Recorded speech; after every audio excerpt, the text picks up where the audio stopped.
श्री स्वामी समर्थ. स्वामी महाराज तुमच्या मनातील सर्व चांगल्या इच्छा पूर्ण करोत ही स्वामीचरणी प्रार्थना करते आणि याच्या व्हिडिओला सुरुवात करते. मंगळवारी आहे कालभैरवनाथ जयंती.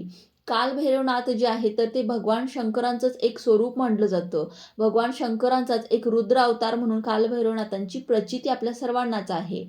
तर माता सतीच्या 51 शक्तिपीठांचे संरक्षण करण्याचं काम हे कालभैरवनाथ करतात.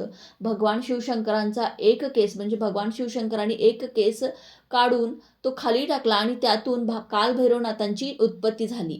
आणि कालभैरवनाथांच्या जयंती दिवशीच आपल्याला कुत्र्याला एक वस्तू खाऊ घालायची आहे, कारण कालभैरवनाथांचं वाहन जे आहे तर ते कुत्रा आहे. त्यामुळे कुत्र्याला आपण जी वस्तू खाऊ घालणार आहे त्यामुळे आपल्या घरातील जे काही दोष आहेत, जे काही आपल्या जीवनातील शत्रुपीडा आहे, शत्रुबाधा आहे, वास्तुदोष आहे, पितृदोष आहे, आपल्या जीवनामध्ये जे काही अडचणी आहेत, आर्थिक समस्या आहेत, तर या सर्वांपासून जर आपल्याला सुटका हवी असेल तर आपल्याला कुत्र्याला एक वस्तू खाऊ घालायची आहे. कुत्र्याला ही वस्तू खाऊ घातल्यामुळे कालभैरवनाथांची सेवा आपल्या हातून घडलेल्याचं पुण्य आपल्याला प्राप्त होतं आणि आपल्या जीवनातील जे काही दोष आहेत, जे काही नकारात्मक शक्ती आहेत, आपल्या जीवनामध्ये ज्या काही आर्थिक समस्यांचा आपल्याला सामना करावा लागत आहे, तर या सर्वांपासून आपली सुटका होते. त्यामुळे आपल्याला कुत्र्याला मंगळवारच्या दिवशी एक वस्तू खाऊ घालायची आहे आणि ती वस्तू कोणती आहे, कशा पद्धतीने खाऊ घालायची आहे, हे आपण आजच्या व्हिडिओमध्ये पाहणार आहोत. त्यामुळे व्हिडिओ हा शेवटपर्यंत नक्की पहा आणि तुम्ही जर माझ्या चॅनेलवरती नवीन असाल तर चॅनेलला नक्की सबस्क्राईब करा आणि व्हिडिओ पाहत असताना कमेंटमध्ये लिहा श्री स्वामी समर्थ आणि सबस्क्राईबच्या बाजूचं बेल आयकॉनलाही प्रेस करायला अजिबात विसरू नका, जेणेकरून असेच धार्मिक व्हिडिओ आपल्यापर्यंत पोहोचतील. तर कालभैरवनाथांच्या जयंती दिवशी आपल्याला कालभैरवनाथांची सेवा सुद्धा करणं आवश्यक आहे, जेणेकरून आपल्या जीवनातील सर्व काही नकारात्मक शक्ती आहेत, वाईट शक्ती आहेत, शत्रुपीडा आहे, वास्तुदोष आहे, पितृदोष आहे, तर ह्या सर्वांपासून आपली सुटका होईल. कारण कालभैरवनाथांच्या जयंती दिवशी जर आपण त्यांची सेवा केली तर आपल्या जीवनामध्ये कधीच कोणत्याच प्रकारचं दुःख, दारिद्र्य, कष्ट हे आपल्या जीवनामध्ये राहणार नाही. तर पहा, या दिवशी आपल्याला काय करायचं आहे, कालभैरवनाथांच्या जयंती दिवशी कालभैरवनाथांच्या मंदिरामध्ये आपल्याला आवर्जून जायचं आहे आणि सकाळीच आपल्या घरातील देवपूजा झाल्यानंतर आपल्या घरामध्ये कालभैरव अष्टकमचं एक एकदा पठण करायचं आहे. आपल्या घरामध्ये कालभैरव अष्टकमचं पठण जर तुम्ही नित्यनेमाने करत गेलात तर तुमच्या घरामध्ये कोणत्याच प्रकारचे दोष राहणार नाहीत, कोणत्याच प्रकारच्या नकारात्मक शक्ती राहणार नाहीत, कोणत्याच प्रकारचे शत्रुपीडा, नजरबाधा, वास्तुदोष, पितृदोष राहणार नाही आणि आपल्या घराची अगदी भरभरून प्रगती होण्यास मदत होते. आपल्या मुलांच्या बाबतीतील जर काही समस्या असतील तर त्यासुद्धा समस्या दूर होण्यास मदत होते कालभैरव अष्टकमचं पठण केल्यामुळे.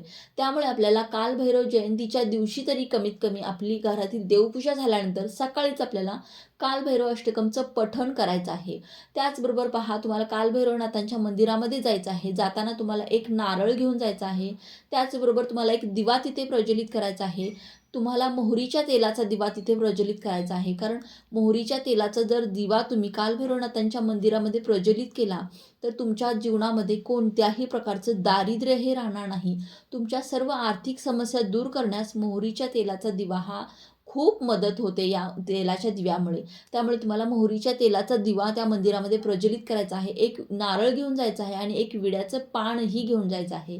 त्याचसोबत पहा, तुम्हाला एक इमरती घेऊन जायचं आहे. इमरती जो आहे तर तो जिलेबीसारखा एक गोड पदार्थ आहे. कालभैरवनाथांना गोड पदार्थ अत्यंत प्रिय होते. त्यामुळे तुम्हाला इमरती नावाचा जिलेबीसारखा जो जाड असतो पहा, जिलेबीपेक्षाही जाड असतो, तर तो तुम्हाला इमरती नावाचा गोड पदार्थ घेऊन जायचा आहे आणि तो तुम्हाला एक नारळ, एक विड्याचं पान, एक मोहरीच्या तेलाचा दिवा तिथे प्रज्वलित करायचा आहे आणि हा इमरती नावाचा गोड पदार्थ तुम्हाला कालभैरवनाथांना अर्पण करायचा आहे. हे सर्व तुम्हाला तिथे अर्पण करायचं आहे आणि त्यानंतर तो दिवा प्रज्वलित करून झाल्यानंतर तुम्हाला तिथे बसून मोठ्याने कालभैरव अष्टकमचं पठण करायचं आहे. कालभैरव अष्टकमचं पठण तुम्हाला तिथे मंदिरात करायचं आहे. तुम्हाला तिथे कोणीही अडवणार नाही. कालभैरवनाथांची जयंती आहे. आता समजा तुमच्या म्हणजे तुम्ही राहत्या त्या ठिकाणी कालभैरवनाथांचं मंदिर नसेल तर तुम्ही महादेव शिवशंकरांच्या मंदिरामध्ये जाऊ शकता आणि तिथे तुम्हाला एक बेलपत्र शिवलिंगावरती अर्पण करायचं आहे.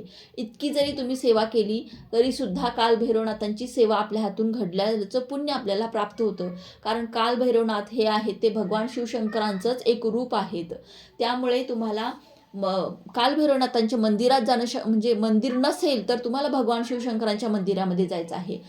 परंतु तुम्हाला जर मंदिर असेल तर तुम्हाला अजिबात निष्काळजीपणा करता येणार नाही आणि करायचा देखील नाही. मंदिरामध्ये जायचं तुम्ही एकदा हा उपाय तुमच्या जीवनामध्ये करून पहा. तुमच्या जीवनातील सर्व नकारात्मक शक्ती, शत्रुपीडा, वास्तुदोष, दुःख, दारिद्र्य, कष्ट या सर्वांपासून तुमची सुटका होईल. कारण इतके फक्त छोट्याशा सेवेने सुद्धा कालभैरवनाथ आपल्या जीवनामध्ये सर्व कष्ट दूर करण्यास आपल्यास मदत करतात. त्यांच्या कृपा आशीर्वाद हा आपल्यावरती लाभत असतो. त्याचबरोबर पहा त्यांचं जे वाहन आहे कुत्रा, तर या कुत्र्याची सुद्धा या दिवशी आपल्याला सेवा करायची आहे. कोणत्याही प्रकारची हिंसा आपल्याला करायची नाही. या कालभैरवनाथांच्या जयंती दिवशी कोणत्या चुका आपल्याला टाळायच्या आहेत याचा सुद्धा एक व्हिडिओ आपल्या चॅनलवरती अपलोड आहे. जर तुम्ही पाहिल्या नसतील तर तुम्ही आवर्जून पहा आणि या दिवशी या चुका आपल्या हातून होणार नाही याची काळजीसुद्धा घ्या. तर कालभैरवनाथांच्या जयंती दिवशी कुत्र्याला तुम्हाला एक वस्तू खाऊ घालायची आहे. तर ती वस्तू कोणती आहे पहा. तुम्हाला एक चपाती म्हणजे एक पोळी बनवायची आहे आणि त्या पोळीला तुम्हाला मोहरीचं तेल लावायचं आहे. मोहरीचंच तेल लावायचं आहे. यामुळे तुमच्या जीवनातील दुःख जे आहे, जे काही दारिद्र्य आहे, जे काही आर्थिक समस्यांना तुम्हाला तोंड द्यावं लागत आहे, तर त्या सर्व समस्या तुमच्या जीवनातून कायमच्या नष्ट होतील. असा हा अत्यंत प्रभावी उपाय आहे. कारण कुत्र्याला जर तुम्ही ही वस्तू खाऊ घातली तर कोणत्याच प्रकारच्या वाईट शक्ती तुमच्या जीवनामध्ये राहणार नाहीत. या कुत्र्याला खाऊ घातल्यानंतर तुमच्या त्या स्वरूपात जे तुम्ही चपाती खाऊ घातलेले आहात मोहरीच्या तेलाची, त्या स्वरूपात तुमच्या जीवनातील, तुमच्या घरातील सर्व दोष, नकारात्मक शक्ती, दुःख, दारिद्र्य हे सर्व काही त्यासोबत निघून जाईल. त्यामुळे तुम्हाला ही मोहरीच्या तेलाची एक चपाती खाऊ घालायची आहे. आता तुम्हाला मोहरीच्या तेलाची चपाती खाऊ घालणं शक्य नसेल तर तुम्ही इमरती नावाचा जो गोड पदार्थ कालभैरवनाथांना अर्पण करण्यासाठी आणला होता, तर तो सुद्धा जरी तुम्ही कुत्र्याला खाऊ घातला तरीसुद्धा कालभैरवनाथांची सेवा केलेल्याचं पुण्य तुम्हाला प्राप्त होईल आणि त्यांचा कृपा आशीर्वाद तुम्हाला आणि तुमच्या घरावरती राहील आणि त्यामुळे तुमच्या जीवनातील सर्व दोष निघून जाण्यास मदत होईल. त्यांचा कृपा आशीर्वाद जर आपल्या जीवनामध्ये झाला तर आपल्या जीवनामध्ये कधीच कोणत्याच संकटांचा सामना हा आपल्याला करावा लागणार नाही आणि सर्व आर्थिक समस्या आपल्या जीवनातून निघून जातील आणि सुख, समृद्धी, शांती, लक्ष्मीचा कायम वास आपल्या घरामध्ये राहील. अशी ही एक सेवा तुम्हाला त्या दिवशी करायची आहे. आवर्जून करून पहा. तुम्हाला खूप चांगला अनुभव येईल. तर चला, झालेली ही सेवा मी स्वामींच्या चरणी अर्पण करते. व्हिडिओ आवडला असेल तर लाईक, शेअर, सबस्क्राईब करा. श्री स्वामी समर्थ.